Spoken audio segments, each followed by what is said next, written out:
చంద్రగ్రహణం సందర్భంగా దేశంలోని ప్రధాన ఆలయాలన్నీ మూసివేశారు అధికారులు. ఈసారి సంపూర్ణ చంద్రగ్రహణంతో పాటు హోలీ పండుగ కూడా రావడంతో ప్రజలు ఆనందోత్సవాల నడుమ నిర్వహించుకుంటున్నారు.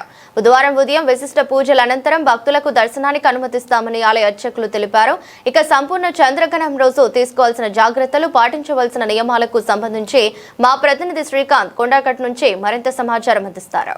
ఈరోజు సంపూర్ణ చంద్రగ్రహణం సందర్భంగా దేశంలోని ప్రముఖ దేవాలయాలన్నీ కూడా ఈ ఉదయం నుండి కూడా మూతపడనున్నాయి. అయితే దీనికి సంబంధించి తెలంగాణలోని ప్రసిద్ధ పుణ్యక్షేత్రమన్న కొండగట్టు ఆంజన్న ఆలయం ఇప్పుడే కాసేపటి క్రితమే మహాద్వారాన్ని ఆలయ అర్చకులు ఏదైతే దానికి సంబంధించిన మహాద్వారాన్ని మూసివేశారు. తిరిగి ఎప్పుడు ప్రారంభమవుతుంది, అసలు ఈ చంద్రగ్రహణ ప్రభావం ఎట్లా ఉంటుంది, మనతో మాట్లాడడానికి ఆలయ ప్రధాన అర్చకులు ఉన్నారు. వారితో మాట్లాడదు. అయ్యా నమస్తే. అయితే ఈరోజు ఒక హోలీ పండుగతో పాటు ఇదైతే సంబంధించి చంద్రగ్రహణం కూడా ఉంది కదా, ఈ రెండు పండుగలను పురస్కరించుకొని కూడా అంటే దీనికి సంబంధించి ఎట్లాంటి ప్రభావం ఉంటుంది చంద్రగ్రహణం, సంపూర్ణ చంద్రగ్రహణం? బ్రహ్మావణ విహారాయ కొండగట్టు నివాసినే సర్వలోక శరణ్యాయ ఆంజనేయాయ మంగళం. తెలంగాణలో ప్రసిద్ధ పుణ్యక్షేత్రం కొండగట్టు ఆంజనేయ స్వామివారి క్షేత్రం. ఈ క్షేత్రంలో ఈరోజు ఉన్నటువంటి చంద్రగ్రహణాన్ని పురస్కరించుకొని ఇప్పుడే 7:30కు కూడా ప్రత్యేకమైన పూజలు చేసి ద్వారబంధనం చేయడం జరిగింది. ప్రత్యేకించి ఈరోజు హోలీ అంటారు, కాముని పౌర్ణమి అని అంటారు కదా. ఎప్పుడైనా మనం ఈ యొక్క పండుగను ఉదయమే చేసుకుంటాం. ఈ పండుగను ఈరోజు ఉదయం 11 లోపల పూర్తి చేసుకుంటే తప్పేం లేదు. వచ్చే చంద్రగ్రహణం పురస్కరించుకొని మనం భోజనాది ఇత్యాది కార్యక్రమాలు కూడా 11 గంటల వరకే ముగించుకోవాలి. ఈ పండుగను కూడా 11 లోపే పూర్తి చేసుకుంటే బాగుంటుందని పెద్దలు చెప్పి ఉన్నారు. కాబట్టి భక్తులందరూ కూడా దీని యొక్క పాటించాలి. అదేవిధంగా ఎప్పుడైనా మనకు చంద్రగ్రహణం వస్తే రాత్రి వేళలో వస్తుంది, కానీ ఇప్పుడు మనకు సూర్యుడు ఉండగానే చంద్రగ్రహణం వచ్చింది. అయినా మనం ఎందుకు పాటిస్తున్నామంటే చంద్రోదయం అయిపోయిన తర్వాత కూడా మనకు 35 నిమిషాలు ఈ గ్రహణ ప్రభావం ఉంటుంది కనుక మనం ఈ చంద్రగ్రహణాన్ని పాటించడం జరుగుతుంది. ఈ చంద్రగ్రహణం అనేది 3:20 ప్రారంభమై సాయంకాలం 6:47 వరకు కూడా ఈ చంద్రగ్రహణం ఉంటుంది. మనకు చంద్రోదయం అయిపోయిన తర్వాత కూడా 35 దాదాపు 40 నిమిషాల వరకు మనకు ఈ కనిపిస్తుంది, చంద్రగ్రహణం కనిపిస్తుంది కనుక మనం దీన్ని పాటించడం జరుగుతుంది. వాస్తవానికి ఇది మధ్యాహ్నం వచ్చినప్పటికీ కూడా చంద్ర దర్శనం అయిపోయిన తర్వాత కూడా మనకు చంద్ర దర్శనం వేళ కూడా మనకి గ్రహణం కనిపిస్తుంది కనుక గ్రహణ ప్రభావం ఉంటుంది. కానీ మనం రాత్రి వేళ వచ్చేంత ప్రభావం ఇప్పుడు ఉండదు, తక్కువగా ఉంటుంది. ఎందుకంటే మనకు 40 నిమిషాలు మాత్రమే చంద్రగ్రహణం దర్శనం మనకు కలుగుతుంది. మధ్యాహ్నం 3 గంటలకు చంద్రుడు ఉండడు కనుక మనకు ఆ గ్రహణం కనిపించదు. సాయంకాలం 6:15 తర్వాత మాత్రమే కనిపిస్తుంది కనుక దాని ప్రభావం ఆ 40 నిమిషాలు మాత్రమే ఉంటుందని పెద్దలు చెప్పుచున్నారు.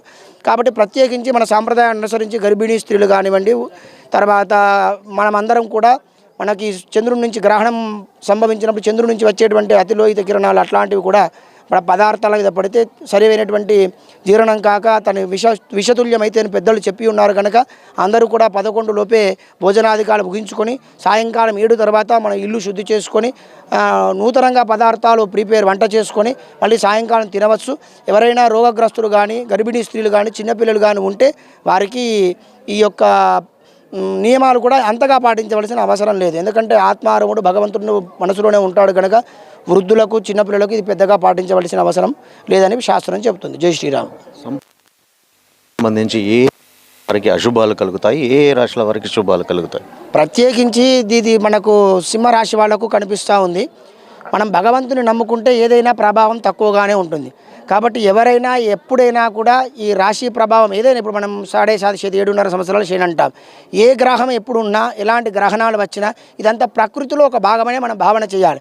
అదేదో నన్ను చేస్తుందనే భయభ్రాంతులకు గురి కావద్దు. ఏదికైనా దేనికైనా భగవంతుడు ఉన్నాడు కనుక ఎవరైనా ఈ సింహరాశి వాళ్ళు ఉంటే వాళ్ళు రేపు ఉదయం స్నానం చేసి మీ యొక్క దగ్గరలో ఉండే దేవాలయానికి వెళ్ళి మీకు ఇష్టమైన దేవుడిని, మీ కులదేవుడిని ప్రార్థన చేసి ప్రత్యేకించి అక్కడ ఒక చంద్ర బింబాన్ని పాలు బియ్యము దానం చేస్తే ఆ దోష ప్రభావం పోతుందే తప్ప అది ఒక నమ్మకమే. కానీ అది దానిని పట్టుకునే ఉండవలసిన అవసరం లేదు.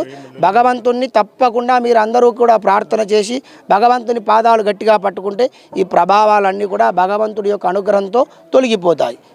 గ్రహణం సందర్భంగా ప్రత్యేక పూజలు మన ఆలయానికి, కొండగట్టు ఆలయానికి సంబంధించి ఎలాంటి పూజలు, ప్రత్యేక పూజలు, ఎట్లాంటి పూజలు నిర్వహించారు? గ్రహణం ఉందంటేనే పూజలు నిషిద్ధమని అర్థం. ఈ గ్రహణ వేళలో ఎలాంటి పూజలు చేయరు.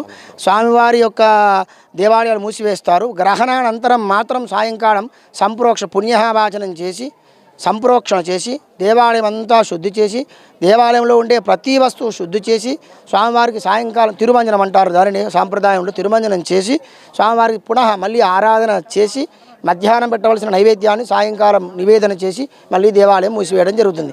ఇదంతా కార్యక్రమం కాబడికి దాదాపు 7 గంటలకు ప్రారంభిస్తే 2:30 గంటల సమయం పడుతుంది. అంత పెద్ద ప్రాసెస్. ఎందుకంటే దేవాలయంలో ఉండే ప్రతి వస్తువును శుద్ధి చేయాలి కనుక సమయం బాగా తీసుకుంటుంది. ఇది ఏకాంతంగా జరుగుతుంది. ఎలాంటి భక్తులకు దర్శనాలు కల్పించబడవు. రేపు ఉదయం నుంచి యథావిధిగా నిత్య కైంకర్యాలు ప్రారంభించబడతాయి. రేపు ఉదయం యథావిధిగా 6 గంటలకు నివేదన చేసి భక్తులకు దర్శనాన్ని కల్పిస్తారు. ఏదంటే కొండగట్టు ఆంజనేయ ఆలయానికి ప్రధాన అర్చకులు చెప్తున్న దీనికి సంబంధించి పూర్తి స్థాయిలో చంద్రగ్రహణానికి సంబంధించి ఎలాంటి జాగ్రత్తలు తీసుకోవాలి, గ్రహణ ప్రభావ అనంతరము ఆలయాన్ని శుద్ధి చేసి పూర్తి స్థాయిలో పూజలు పునఃప్రారంభిస్తామని చెప్తున్నారు. కెమెరా పర్సన్ గౌతమ్తో శ్రీకాంత్, S6 న్యూస్, కొండగట్టు ఆలయం నుంచి.